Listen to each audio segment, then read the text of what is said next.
नमस्कार दोस्तों, मैं नगीना शर्मा बोकारो से happy life with Bokaro garden में आप सभी का तहे दिल से स्वागत करती हूँ। दोस्तों, कमेंट में कई बार आया है कि ऐसा क्या है पूजा घर में जो नहीं करना चाहिए, पूजा घर में जो वर्जित हो, ऐसे काम, ऐसी चीज़, ऐसी वस्तुएं आप शेयर करें, ये बताएं कि जो आपने ये बताई है कि पूजा घर में ये सब रखना है, लेकिन क्या नहीं रखना है, इस पर आपने चर्चा नहीं की है। तो आज मैं आपसे चर्चा करने जा रही हूँ कि आपके घर में जो आपने पूजा घर बना रखा है उसमें क्या कुछ करना है, क्या कुछ नहीं करना है। दोस्तों, सबसे पहली बात आप याद करके रखो, अक्सर मैंने कई घरों में देखा है कि लोग पूजा घर में अपने माता पिता, सास ससुर या अपने पूर्वजों का तस्वीर जो नहीं है उनकी तस्वीर लगा कर रखते हैं। ये चीज़ आपको नहीं करनी है। पूजा घर में आपको ऐसी तस्वीर नहीं रखनी है। तो पहला आप ये ध्यान में रखें कि अपने पूर्वजों का, जो स्वर्गवासी हो चुके हैं, उनकी तस्वीर आपको पूजा घर में नहीं रखनी है। दूसरी बात है कि जो कुछ भी आप पूजा घर में रखते हैं, मूर्ति रखते हैं, भगवान के वस्त्र रखते हैं, धूप दीप रखते हैं, धार्मिक पुस्तकें रखते हैं, शंख रखते हैं, कलश रखते हैं, गंगा जल रखते हैं, ये सब रखते हैं।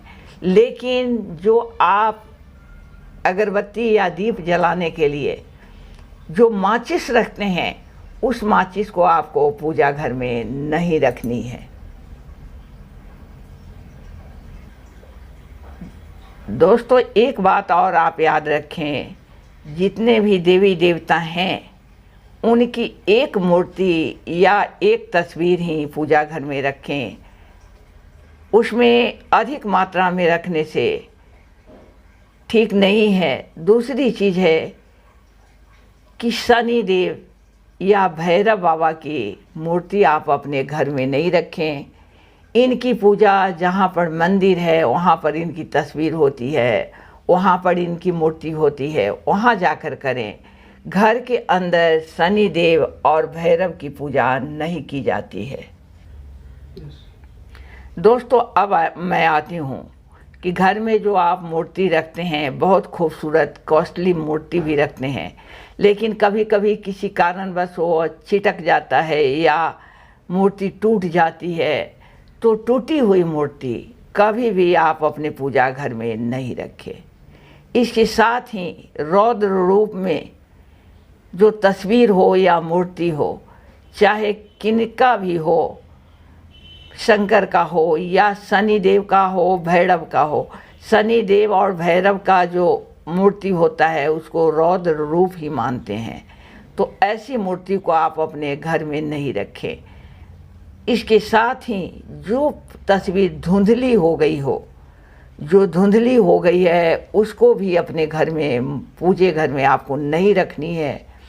अगर ऐसा आप करते हैं, टूटी हुई मूर्ति या धुंधला तस्वीर रखते हैं या रौद्र रूप में जो तस्वीर आपके पास है उसको रखते हैं, तो आपकी आर्थिक हानि होती है।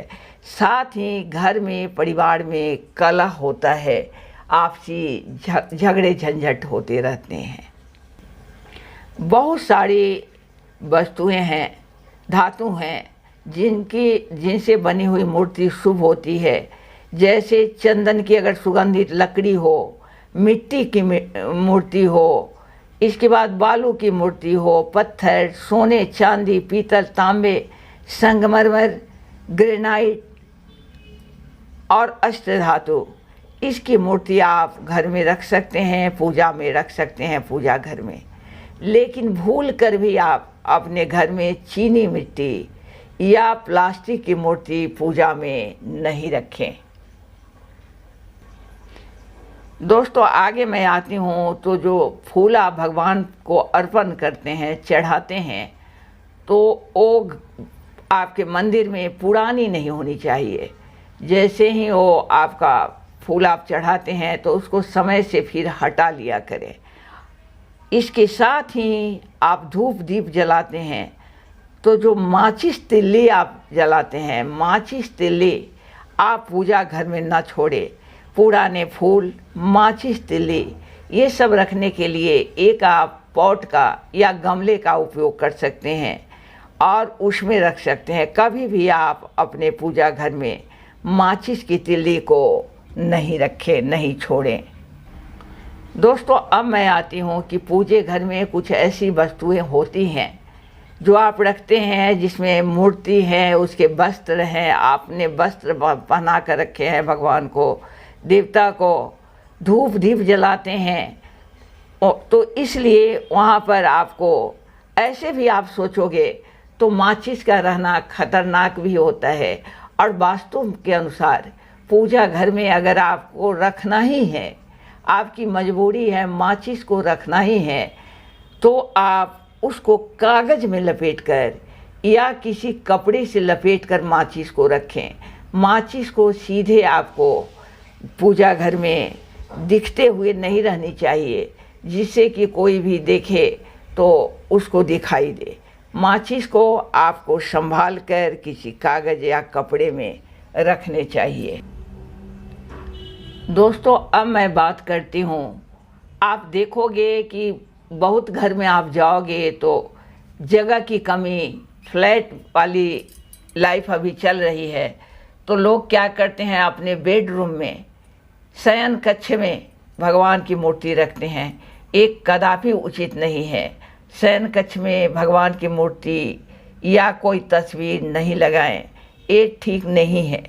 दोस्तों, इसी के साथ शौचालय के करीब में अपना पूजा घर नहीं बनाएं, ये अच्छी बात नहीं होती है। शौचालय हो वहाँ पर पूजा घर, उससे दूर रहे, यही आपके घर के लिए शुभ होता है।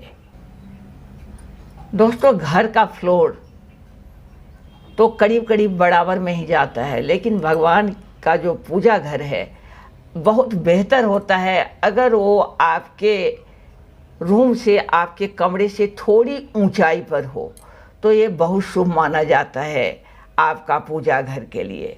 तो मैंने आज छोटी छोटी बातें जो अक्सर हमारे दिमाग में आता रहता है, बहुत सारे प्रश्न आप लोग के जो आते हैं, उससे भी मैं देखकर उन बातों को ध्यान में रखकर वीडियो बनाई हूँ। वीडियो अच्छी लगे तो लाइक कर दें, अगर अच्छी लगे तो अपनों में शेयर कर दें, ताकि उनको भी ये जानकारी मिल जाए। चैनल पर अगर आप नए हैं तो सब्सक्राइब कर happy life with Bokaro garden के साथ आप भी जुड़ जाएं। मैं चलती हूँ, इसी के साथ अगली वीडियो में फिर मुलाकात होगी। तब तक के लिए आप सभी को नमस्कार, आदाब, सत श्री अकाल और मेरे बच्चों को मेरा बहुत बहुत प्यार। हाँ, लिया हुआ है, लीजिए। अब आप सीधे पील जाइए नहाने में। हम तो पील नहीं पाएंगे, हमारा नीना का भी है काम, नीना का काम करवाएंगे इसके बाद। वो दीजिए ना, निकाल के उसका पुछड़ी दे दीजिए धीरे से।